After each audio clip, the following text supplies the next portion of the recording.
पाशहस्ताय नमः। ओम वरुणदेवाय नमः। पाशहस्ताय नमः। ओम वरुणदेवाय नमः। पाशहस्ताय नमः। नारायण नारायण नारायण श्रीमन्नारायण नारायण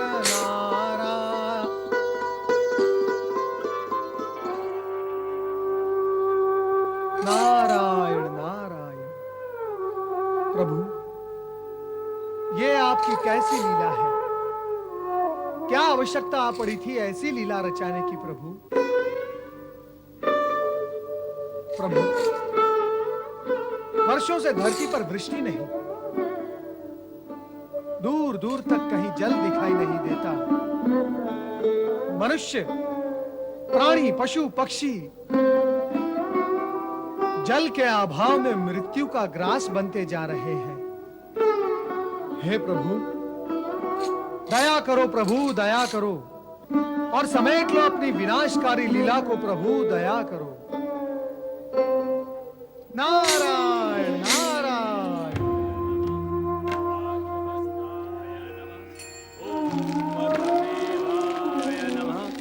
पाशहस्ताय नमः। ओम वरुणदेवाय नमः। पाशहस्ताय नमः। ऋषि गौतम और उनकी धर्मपरायण पत्नी अहिल्या। नारायण नारायण। वरुण देव का आह्वान कर रहे हैं। धन्य है ये धरती, धन्य है जहां पीड़ा और परहित का चिंतन करने वाले ऐसे प्राणी विद्यमान है। धन्य है ये धरती, धन्य है। ऐसी पुण्यात्माओं का पुण्य अब अधिक समय तक इस दुर्भिक्ष को धरती पर टिकने नहीं देगा। नारायण नारायण। चलो नारद, स्वर्गलोक चले, जहां देवराज इंद्र धरती की पीड़ा से व्याकुल अवश्य होंगे। नारायण नारायण।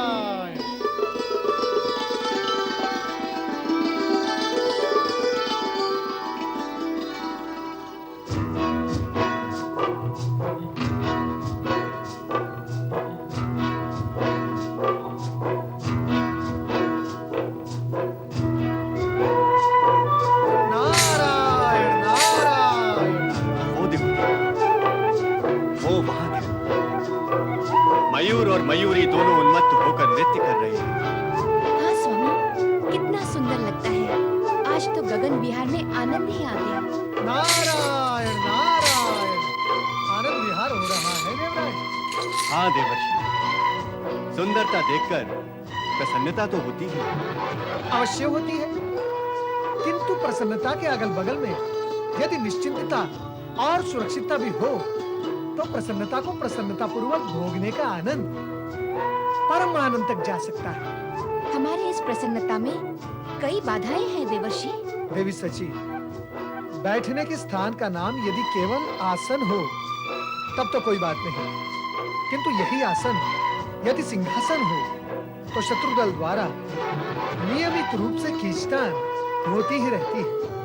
ऐसे में सिंहासनारूढ़ अधिकारी यदि भोग विलास और आमोद प्रमोद के कारण अस्थिर हो जाए तो उसका भविष्य भी अस्थिर हो जाता है। देवी सची, प्रसन्नता के अवसर पर आप ऐसी चर्चा क्यों कर रहे हैं देवर्षि? स्वर्ग के अधिकारियों के लिए तो आमोद प्रमोद स्वाभाविक ही है। फिर तो बाधाएं, कष्ट और आपदाएं भी स्वाभाविक ही है देवराज। ये ध्यान रखे कि जगत में ऐसा कोई भोग नहीं रचा गया जिसके साथ रोग ना जुड़ा हो। फिर आपने ये कैसे मान लिया देवराज कि आपको अधिकार की प्राप्ति भोग करने के लिए ही हुई है? ये आपको कैसा भ्रम हो गया देवराज कि स्वर्ग का सिंहासन और सुविधाएं आपके भोगने के लिए ही है? सिंहासन के साथ में सुविधाएं और सुविधाओं के साथ में सुख भोग तो होता ही है देवर्षि।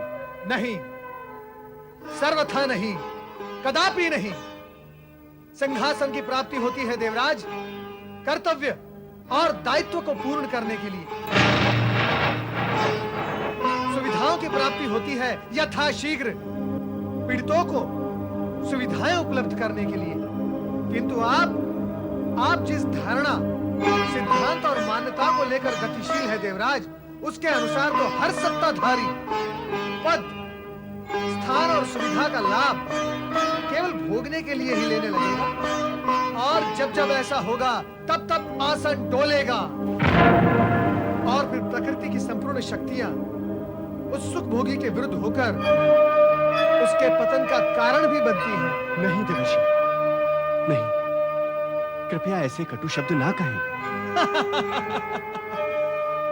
मैं तो वही कह रहा हूं जो प्रकृति कहती है और करती है।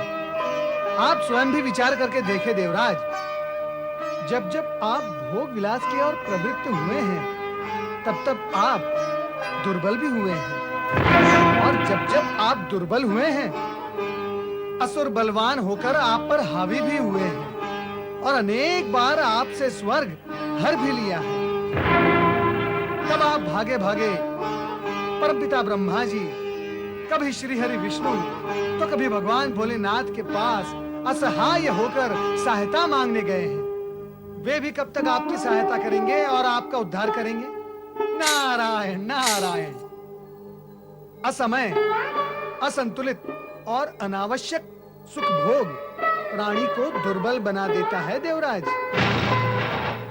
आपको अपनी और अपनों की रक्षा करने के लिए सबल बनना होगा देवराज, और सबलता की प्राप्ति भोग प्रमोद से हटकर ही संभव है। देवर्षि, आपने इतना सब बताया, किंतु ये नहीं बताया कि हमें करना क्या है। नारायण नारायण, ये भी मुझे ही बताना होगा। देवर्षि, अब आपके अतिरिक्त हमारा मार्गदर्शन कौन करेगा? आहा, मार्गदर्शन, प्रिय और गुरु श्रेणी का शब्द मार्गदर्शन। किंतु देवराज, केवल मार्ग के दर्शन करने से कुछ नहीं होता, उस मार्ग पर गमन करना भी आवश्यक है, तभी कल्याण होगा। नारायण नारायण। करेंगे, आपके बताए मार्ग पर हम गमन भी करेंगे देवर्षि। कब करेंगे? कैसे करेंगे? आप तो पृथ्वीवासियों की पीड़ा को भूलकर यहाँ गगन विहार कर रहे हैं, आमोद प्रमोद में डूबे हुए हैं, और आप कह रहे हैं गमन करेंगे। नारायण नारायण। देवराज, आप तो ये भी भूल गए कि अधिकार, उच्चासन और पुण्य की प्राप्ति दीन दुखियों और पीड़ितों पर दया भाव प्रकट करने पर ही प्राप्त होती है। दूसरों की जब तक आप सहायता ना करें तब तक आपको कहीं से सहायता प्राप्त नहीं होगी। आप सत्य कह रहे हैं देवर्षि। नारद ने कभी असत्य कहा है देवराज? आप सत्य को मानते हुए भी सत्य कर्म की ओर प्रवृत्त क्यों नहीं होते? देवराज, आप पृथ्वीवासियों के पूज्य हैं। आप अपनी चमत्कारिक शक्तियों का प्रयोग पृथ्वीवासियों के कष्टों का निवारण करने के लिए करें। देवर्षि, पृथ्वी के प्राणियों को क्या कष्ट है? देवराज, आपको ये भी ज्ञात नहीं कि किसे क्या कष्ट है? नारायण नारायण। आप वरुण देव का आह्वान करें, हो सकता है उन्हें पता हो। वरुण देव, प्रकट हो।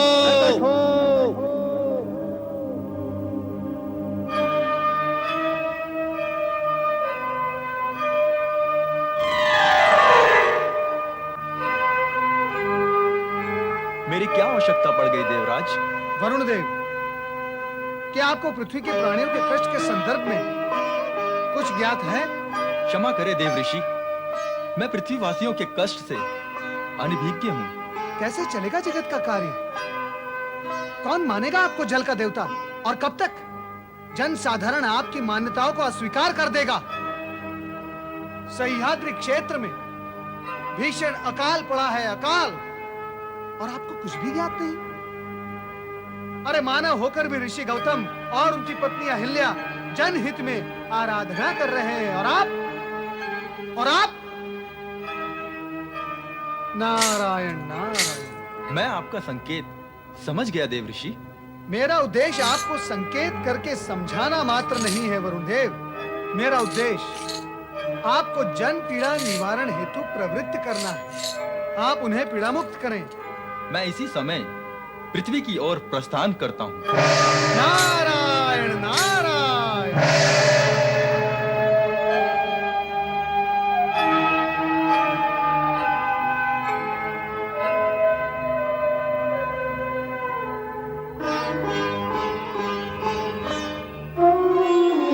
ओम वरुण देवाय नमः पाशहस्ताय नमः ओम वरुण देवाय नमः पाशहस्ताय नमः ओम वरुण देवाय नमः पाशहस्ताय नमः ओम वरुण देवाय नमः पाशहस्ताय नमः ओम वरुण देवाय नमः पाशहस्ताय नमः ओम वरुण देवाय नमः पाशहस्ताय नमः ओम वरुण देवाय नमः पाश ऋषि गौतम,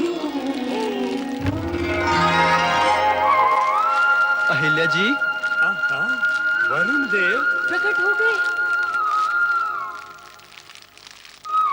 प्रणाम।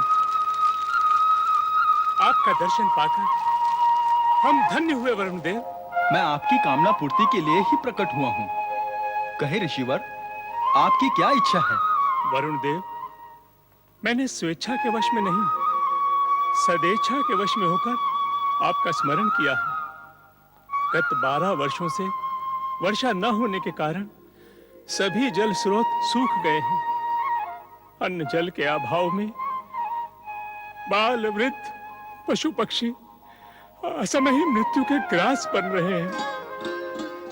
अब से विनम्र प्रार्थना है वरुण देव कि आप इंद्रदेव को वर्षा के लिए प्रेरित करें तथा हमें अखंड जल स्रोत प्रदान करें।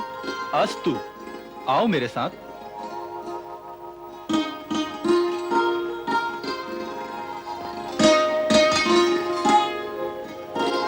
ओम नमः शिवाय।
वरुण देव, आपको कोटि कोटि प्रणाम। हमें अखंड जल स्रोत प्रदान कर आपने प्राणी मात्र की रक्षा की है। हम सदा सदा आपके आभारी रहेंगे। आपकी इस कृपा और दया दृष्टि के लिए मानव जाति सदा आपका नाम स्मरण करती रहेगी। ऋषिवर, मैं यहाँ स्वयं नहीं आया। आपकी सद्भावना, लोकहित की भावना और सदाशय मुझे यहाँ तक लाया है। अतः लोक कल्याण का श्रेय मुझे नहीं, आपको है। इसी सत्य के आधार पर ब्रह्मगिरी का ये कुंड गौतम कुंड के नाम से प्रसिद्ध होगा। यह भविष्य में भी अनेकानेक चमत्कारों की सृष्टि करेगा।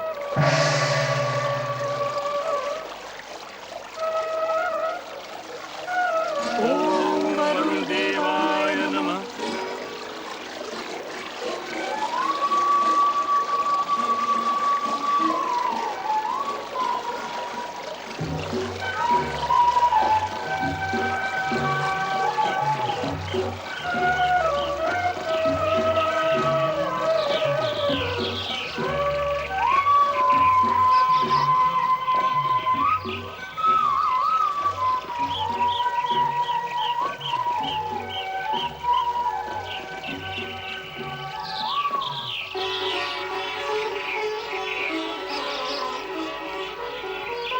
वरुण देव ने हमारी पुकार सुन ली।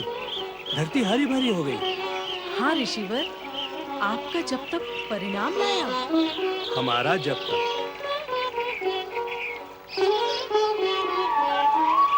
ओम नमः शिवाय, ओम नमः शिवाय, ओम नमः शिवाय, ओम नमः शिवाय, ओम नमः शिवाय, ओम नमः शिवाय, ओम नमः शिवाय, ओम नमः शिवाय। ऋषि गौतम और देवी अहिल्या का तप फलीभूत हुआ। जलकुंड के होने से अब जल का अभाव नहीं रहेगा। उनका गुणगान करने की क्या आवश्यकता है स्वामी? जब तक तो हम भी करते तो जल की प्राप्ति अवश्य हो जाती। नहीं नहीं, गौतम ऋषि एक महान तपस्वी हैं। उनके तप के परिणाम स्वरूप ही इस क्षेत्र में जल की उपलब्धि हुई है। गौतम ऋषि की महिमा का गुणगान करते रहे तो वहीं रह जाओगे जहाँ हो। लाज आती है मुझे तो ये कहते हुए कि आपकी तपस्या और यज्ञ साधना दोनों प्रभावहीन है। यदि इनमें प्रभाव होता तो जल कुंड प्राप्ति का श्रेय आपको होता, ना कि ऋषि गौतम। तुम ठीक कह रही हो। अब सारा श्रेय गौतम और अहिल्या को प्राप्त हुआ है। अब वे दोनों अभिमानी हो जाएंगे और हमें उस जल कुंड से जल लेने में लाज आएगी। यह तुम्हारा संकीर्ण विचार है, ऐसा कुछ भी नहीं है। ऐसा ही है। उन दोनों को सदा अभिमान रहेगा कि जल की प्राप्ति उनके तपोबल से हुई है, और हम सब सदा लज्जित रहेंगे कि हमारे पति अपने तप का बल नहीं दिखा सके। अब हमारे भाग्य में ऐसे पति है ही नहीं जो अपने तपोबल से जल की प्राप्ति कर सके। तो अब दुखी होने से क्या लाभ? स्थिति को समझो। गौतम ऋषि की महानता के सम्मुख हम कुछ भी नहीं। इसीलिए अब हमें सदा के लिए अहिल्या के सम्मुख नीचा देखना पड़ेगा। हमें तो इस समय भी जल कुंड से जल लेने के लिए जाना ही है। वहाँ अहिल्या होगी ही, गर्व से तनी हुई, और हमें दृष्टि नीचे किए मौन रहकर जल भरकर लौट आना ही पड़ेगा। जन्म लेकर ऋषि पत्नी बनने से अधिक अच्छा था कि हम पशु पक्षी बन जाते। अधिक अच्छा तो ये होता कि हम जन्म ही न लेते। अब कब तक भाग्य को कोसती रहोगी? चलो चलकर जल भर लाएं।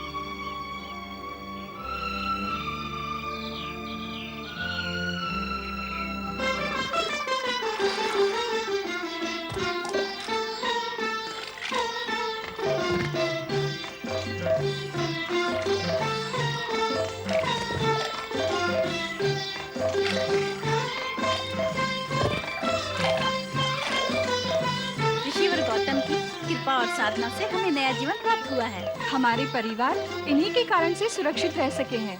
इनका उपकार हम कभी नहीं भूलेंगे। हमारी आने वाली भावी पीढ़ी भी इनका उपकार याद रखेगी। बोलो ऋषि गौतम की, बोलो माता अहिल्या की। ये क्या हो रहा है? देवियों, तनिक प्रतीक्षा करें। ये वनवासी जल प्राप्त कर ले, तत्पश्चात आप भी अपने पात्र भर ले। हाँ देवियों, ये सभी जन बहुत समय से आई हुई हैं। इनके पात्र भर जाएं तो आप भी जल प्राप्त कर लें। हाँ हाँ, क्यों नहीं? इन्हें प्रथम अवसर मिलना आवश्यक है। अच्छा कहो, इन्हें प्रथम अवसर देना आवश्यक है। गौतम ऋषि और इनकी पत्नी को अभिमान हो गया है कि इस जलकुंड के ये स्वामी और अधिकारी हैं। हाँ, इन्हें लगता है ये जलकुंड इनकी तपस्या से ही प्रकट हुआ है। नहीं नहीं, ऐसा विचार तो हमारे मन में कभी आया ही नहीं। दूसरों के मन में जो होता ही नहीं, उसका व्यर्थ ही अनुमान लगाकर अपने मन को दूषित करने से क्या लाभ है? सुन रही हो? कहती है हमारा मन दूषित है। अरे अरे, स्वयं का मन कुटिल और दोष हमारे से। अरे बहना, पद पाकर मत तो आ ही जाता है। जलकुंड की स्वामिनी जो हो गई हैं। देवियों, ऐसा कुछ भी नहीं है। ऐसा ही है ऋषिवर। आप भी अपनी पत्नी अहिल्या का पक्ष ले रहे हैं। पक्ष और विपक्ष का प्रश्न ही कहाँ है? कहाँ है? यहाँ है। पति पत्नी का पक्ष तो लेगा ही। नहीं चाहिए हमें तुम्हारे जल का कर। मन की कुटिलता और दोष जल में तो आएगा ही। ये हमारा अपमान है। इस अपमान का प्रतिशोध हम अवश्य लेंगे। अब चलो यहाँ से। यहाँ खड़े रहकर इनका श्रीमुख नहीं देखना है। चलो।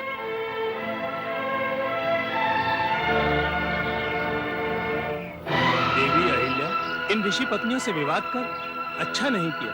क्या किया मैंने? केवल प्रतीक्षा करने के लिए तो कहा था। इतना गर्व, इतना अभिमान। हम अपमान का प्रतिशोध लेंगे। हाँ हाँ, अवश्य लेंगे। हमारे पति समर्थ होते तो ये दिन देखना पड़ता। क्या हुआ देवियों? आप सब तो जल लेने गई थी। आपके जलपात्र और घट कहाँ हैं? फोड़ डाले उनके अभिमान और हमारे अपमान के धक्के ने। कहो तो, हुआ क्या? होना क्या है? वही पद का मत। अहिल्या और गौतम को अभिमान हो गया है कि उनके तपोबल से जल कुंड प्रकट हुआ है। ऋषि गौतम अभिमानी तो नहीं, और ये भी सत्य ही है कि जलकुंड उनके तपोबल से ही प्रकट हुआ है। तो क्या हम जो कह रहे हैं वो असत्य है? तो अब आप चाहती क्या हैं? प्रतिशोध। हाँ, प्रतिशोध। कैसा प्रतिशोध? अपने अपमान का और कैसा? किंतु हम ऋषि गौतम से प्रतिशोध कैसे ले सकते हैं? हमारी इच्छा मानकर आप सभी को एक भव्य यज्ञ का आयोजन करना होगा। कैसा यज्ञ? ऐसा यज्ञ जिससे उन दोनों का तपोबल और सारी सिद्धियां नष्ट हो जाए, उनका गर्भ चूर चूर हो जाए और वे कठोर यातनाएं भोगने के लिए विवश हो जाएं।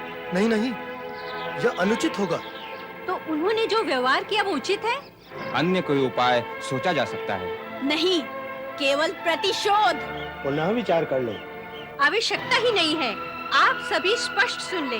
यदि उन दोनों से प्रतिशोध लेने में आप सभी ने हमारा सहयोग नहीं किया तो हम आश्रम त्याग कर अन्यत्र चली जाएंगी। हाँ, हम आश्रम का त्याग करके अन्यत्र चले जाएंगे। हम विवश हैं। लगता है अब हमें यज्ञ देवता को प्रसन्न करने के लिए महायज्ञेष्टि यज्ञ करना ही होगा। अब तो एकमात्र यही उपाय है। ओम इच्छाय स्वाहा। ओम इच्छाय स्वाहा। ओम इच्छाय स्वाहा। ओम महेज्जाय स्वाहा। ओम महेज्जाय स्वाहा। ओम महेज्जाय स्वाहा। ओम पराय यज्ञ पुरुषाय स्वाहा।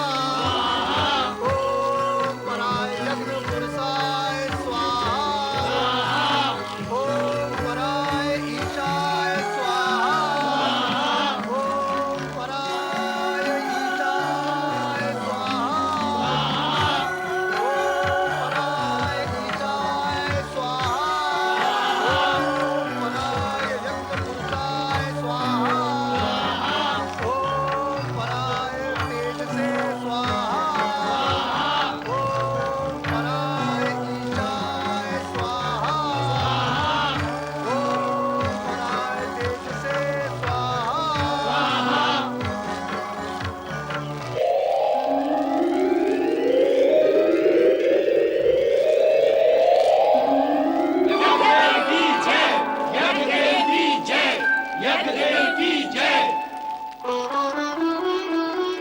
ऋषिगण, बताइए कि किस उद्देश्य से आपने इस यज्ञ द्वारा मेरा आवाहन किया है? यज्ञ देव, हम गौतम और अहिल्या से अपने अपमान का प्रतिशोध लेना चाहते हैं। प्रतिशोध आपको लेना है, उसमें मेरी क्या आवश्यकता है? यज्ञ देव, आप उन दोनों को नष्ट कर दें। नष्ट कर दूं? मैं? हाँ यज्ञदेव, उनका विनाश कर दे। आश्चर्य, घोर आश्चर्य। ऋषिगण यज्ञ करते हैं कल्याण और निर्माण के लिए, देवता प्रकट होते हैं सुख संपदा और वरदान देने के लिए, किंतु यहाँ तो आप सभी उनके विनाश के इच्छुक हैं जो जगत कल्याण की इच्छा कर रहे हैं, और ये विनाशकारी भी आप मुझसे करवाना चाहते हैं। यदि ऋषि और देवगण भी विनाश कार्य में संलग्न और प्रवृत्त हो गए तो फिर असुरों और दैत्यों को करने को क्या शेष रह जाएगा?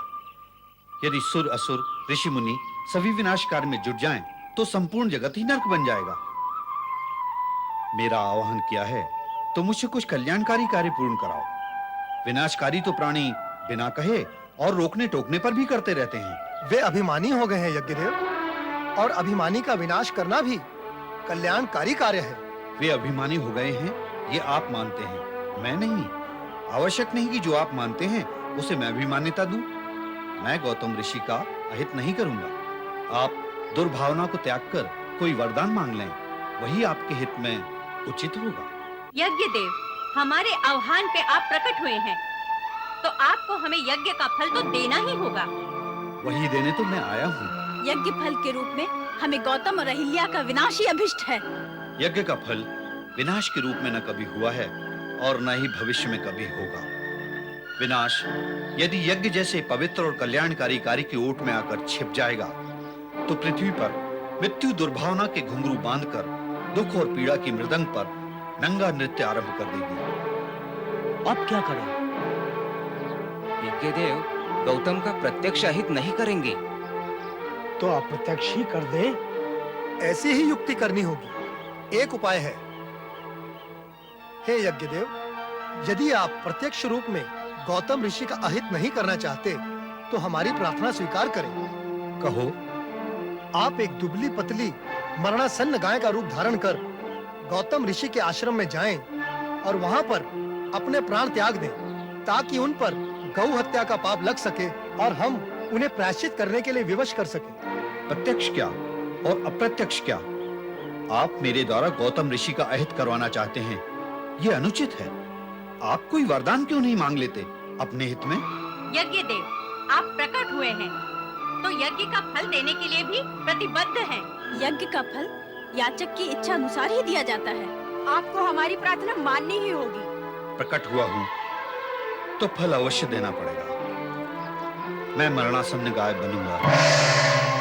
अब देखेंगे उन दोनों की दुर्दशा का खेल। गौतम और अहिल्या दोनों ही कलंकित हो जाएंगे। और कलंक मृत्यु के समान होता है।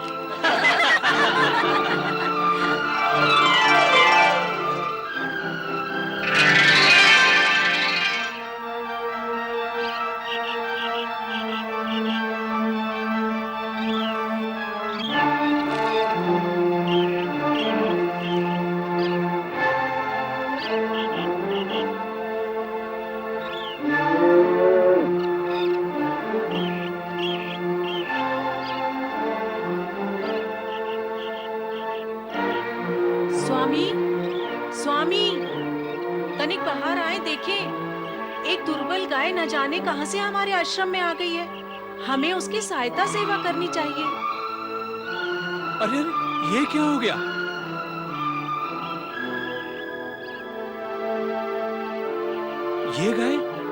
ये गाय हमारे क्षेत्र की नहीं है। तो फिर कहाँ की है? किसी अन्य क्षेत्र से आई है। कारण कि हमारे क्षेत्र की तो सभी गायें दुर्भिक्ष के प्रभाव से मुक्त होकर उन्मुक्त विचरण कर रही हैं, किंतु ये गाय तो रुग्ण और अति दुर्बल है। अरे ये तो सो गई। अरे स्वामी, इसने तो प्राण त्याग दिए। अरे तो घोर अनिष्ट हो गया। अब क्या होगा? गौ माता, मैंने क्या अपराध किया था जो आपने मेरे आंगन में आकर प्राण त्याग दिए? अरे गाय ने तो प्राण त्याग दिए। गाय ने प्राण त्याग दिए अथवा उसके प्राण हर लिए गए? प्राण हर लिए? किसने? और कौन था यहाँ? कौन हरेगा इसके प्राण? ये आप क्या कह रहे हैं? जो कुछ भी कहें भली भांति विचार कर कहें। पहला आश्रम में एक ऋषि द्वारा गौवध कैसे हो सकता है? हुआ है, हो गया है, अर्थात हो चुका है। अब कैसे होने का प्रश्न ही कहाँ उठता है। नहीं नहीं, ये सत्य नहीं है। क्या ये सत्य है कि इस गाय ने इस आश्रम में प्राण त्यागे हैं? क्या ये भी सत्य है कि इस गाय ने इस आश्रम में तुम दोनों की उपस्थिति में प्राण त्यागे हैं? तुम दोनों ने मिलकर गौ की हत्या की है। तुम दोनों गौ हत्यारे हो। गौ हत्या के पापियों, धिक्कार है तुम्हें और तुम्हारे जीवन को। आज तक किसी ऋषि ने गौ हत्या का अपराध नहीं किया है। हमने ये अपराध नहीं किया है। अपराधी कब मानता है कि उसने अपराध किया है? हम अपराधी हैं ही नहीं। तुम यहाँ से चले जाओ, ब्रह्मगिरी की भूमि छोड़कर। हाँ, तुम्हें यहाँ से जाना ही होगा। किंतु क्यों? क्योंकि तुम गौ हत्यारे हो और गौ हत्यारे का मुख देखना भी पाप है। तुम यहाँ रहोगे तो नित्य हमें तुम्हारा मुंह देखना पड़ेगा। तुम्हारा मुख देखकर हमारा जीवन भी दूषित हो जाएगा। शीघ्र ही त्याग दो इस आश्रम को। जब तक तुम यहाँ रहोगे तब तक अग्निदेव और पितृ हमारे किसी हव्य कव्य को ग्रहण नहीं करेंगे। अपने पाप की छाया से हमें मुक्त करो। जाओ, चले जाओ यहाँ से। व्यर्थ और अकारण ही गौ हत्या का दोष हम पर मढ़ा जा रहा है। न जाने ये दुर्बल गाय कहाँ से यहाँ आ गई। हम इसकी सेवा करें इससे पहले ही। बस बस, अधिक कुछ कहने की आवश्यकता नहीं है। यदि तुम दोनों ने शीघ्र ही इस आश्रम का त्याग नहीं किया तो हम सह्याद्री क्षेत्र के सभी ऋषिकुलों को एकत्रित कर तुम्हारे इस गौ हत्या के पाप को उनके सम्मुख रखेंगे। ऐसा अनर्थ करना क्यों चाहते हो? क्योंकि तुम गौ हत्यारे हो। स्वामी, ये अचानक कैसी विपदा आ पड़ी हम पर। विधाता जब विपरीत होते हैं तो ऐसी दुर्घटनाएं घटती हैं देवी। सब समय की बलिहारी है। विचार विनिमय मैं भाग्य रुदन यहाँ से कहीं दूर जाकर करो।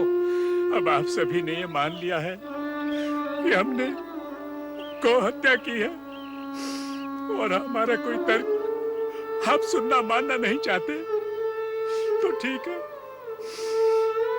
किंतु इतना आप अवश्य मानते होंगे कि हमारी शुद्धि का कोई उपाय और इस पाप से उबरने की कोई विधि अवश्य होगी। हाँ हाँ, सभी पापों से मुक्त होने का विधान है। तुम्हें अपने पाप को प्रकट करते हुए 3 बार ब्रह्मगिरि की परिक्रमा करनी होगी। यदि अपने पाप का प्रायश्चित करना चाहते हो तो गंगा का आह्वान कर उसी गंगा जल से स्नान करके अपने आप को पवित्र करना होगा। यही तुम्हारा प्रायश्चित है। हमें स्वीकार है, हम प्रायश्चित करेंगे। हम दोनों भगवान शिव की आराधना करते हुए यहाँ पार्थिव पूजन करेंगे। साथ ही ब्रह्मगिरि की परिक्रमा करके अपने निर्धारित प्रायश्चित को पूर्ण करेंगे। केवल इतने से ही प्रायश्चित पूर्ण नहीं होगा, तुम्हें गंगा को ब्रह्मगिरि पर्वत तक लाना होगा। जब तक तुम गंगा को यहाँ ब्रह्मगिरि तक लाने में सफल नहीं होते, तब तक